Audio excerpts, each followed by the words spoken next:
په مخکې لوست کې مې وویل چې ټول شیان له مادې څخه جوړ دي. ماده له اتومونو او مالیکولونو څخه جوړه شوې ده. ماده په دوه ډوله ده: خالصه ماده او مخلوط. خالص مواد هغه دي چې له یو ډول ذرو څخه جوړ شوي او د ثابت ترکیب لرونکي وي. خالص مواد په دوه ډوله دي: عنصر او مرکب. اوس راځو دې ته چې عنصر څه شی دی.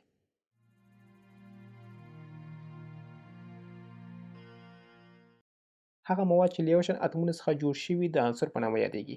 د بیلګې په توګه د کاربن عنصر چې شپږ اتومي نمبر لري، ټول اتومونه د شپږ پروتونونو لرونکي دي. په حقیقت کې ټول شیان له عنصرونو څخه جوړ شوي. د عنصر تر ټولو کوچنی ذره اتوم دی. د اتوم په هسته کې د پروتونونو شمیر د عنصر خواص بیانوي. لکه هغه اتوم چې اته پروتونونه لري د اکسیجن عنصر ښیي. په هسته کې پروتونونه شمیر ته اتومي نمبر وایي چې د زی په سمبول سره ښیي. عنصرونه خالص، لومړني او بسیط مواد دي. عنصرونه هغه توکي دي چې زموږ د شاوخوا ټول مواد ورڅخه جوړ شوي. عنصرونه د ساده کیمیاوي وسایلو په واسطه نه تجزیه کیږي. بیلګې په توګه اوبه یو عنصر نه بلکې یو مرکب دی، ځکه اوبه د دوه اتومه هایدروجن او یو اتوم اکسیجن څخه جوړه ده. خو هایدروجن او اکسیجن هر یو عنصرونه دي، ځکه دوی د کیمیاوي تعاملونو په واسطه نور د ویش وړ نه دي او هر یو عنصر د یو شان اتومونو څخه جوړ دي. عنصرونه په طبیعت کې په اتومي او مالیکولي شکل موندل کیږي. کېدای شي په یو اتومي، دوه اتومي او یا څو اتومي شکل شتون ولري. یو اتومي لکه هیلیم، نیون. دوه اتومي عنصرونه لکه اکسیجن، نایتروجن، کلورین او نور. څو اتومي عنصرونه لکه فاسفورس او سلفر.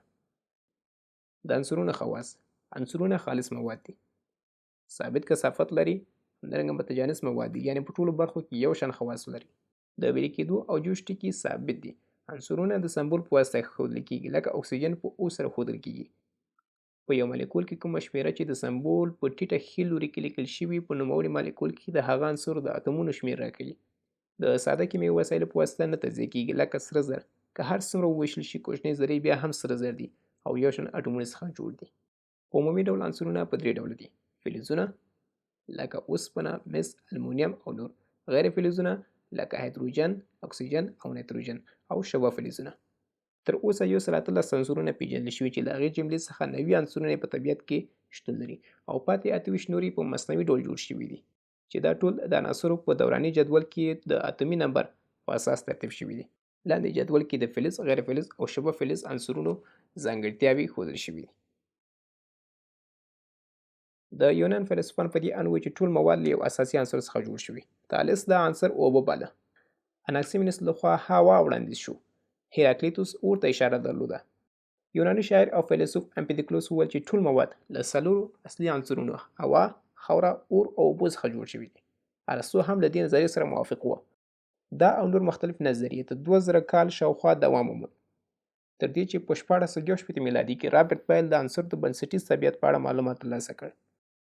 هغه وویل چې دا څلور عنصرونه نشي کولی رښتیني کیمیاوي عنصرونه واوسي، ځکه دغه مواد دا وړتیا نه لري چې یو ځای شي او نوي مواد جوړ کړي، او نه هم د نورو موادو څخه استخراج کولی شو.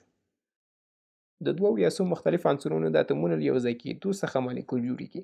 د عنصرونو له یو ځای کېدو څخه د کیمیاوي تعامل په نتیجه کې مرکبونه جوړیږي، چې د عنصرونو اتومونه د کیمیاوي اړیکو په واسطه یو له بل سره نښلي. د بیلګې په توګه د اوبو په مالیکول کې د هایدروجن او اکسیجن اتومونو ترمنځ کیمیاوي اړیکه. څه فکر کوئ؟ هغه هوا چې تاسې تنفس کوئ، آیا هغه عنصر دی او که یا کوم بل ډول ماده؟